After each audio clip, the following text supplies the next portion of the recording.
Bonjour à tous. Je continue à vous partager des extraits du livre de Yves Semen sur la théologie du corps de Jean-Paul II. Chapitre 3. Il leur a donné la loi de la vie comme leur héritage. Le problème éthique, la norme morale et la vérité du langage du corps. Nous voulons accomplir cette dernière étape qui nous amènera à la conclusion de notre désormais long chemin sous la conduite d'une importante déclaration du magistère récent, l'encyclique Humanae Vitae que le pape Paul VI a publiée en juillet 1968. L'Église enseigne que tout acte matrimonial, quilibet matrimoni usus, doit demeurer ouvert à la transmission de la vie, Humanae Vitae 11.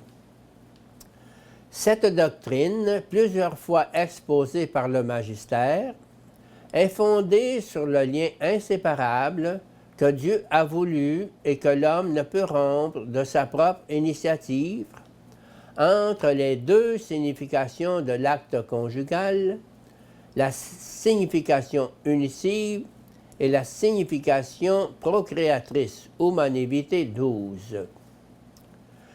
Les paroles de l'encyclique du pape Paul VI que nous avons citées concernent ce moment de la vie des époux où tous deux, s'unissant dans l'acte conjugal, deviennent, selon l'expression biblique, une seule chair, Genèse 2, 24. Précisément dans un tel moment si riche de signification, il est particulièrement important que le langage du corps soit relu dans la vérité. Cette relecture est une condition indispensable pour agir dans la vérité, c'est-à-dire pour se comporter conformément à la valeur et à la norme morale.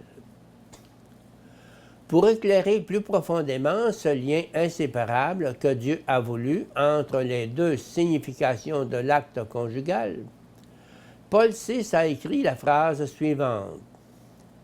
Par sa structure intime, l'acte conjugal, en même temps qu'il unit profondément les époux, les rend aptes à la génération de nouvelles vies, selon les lois inscrites dans l'être même de l'homme et de la femme, Humanae Vitae 12.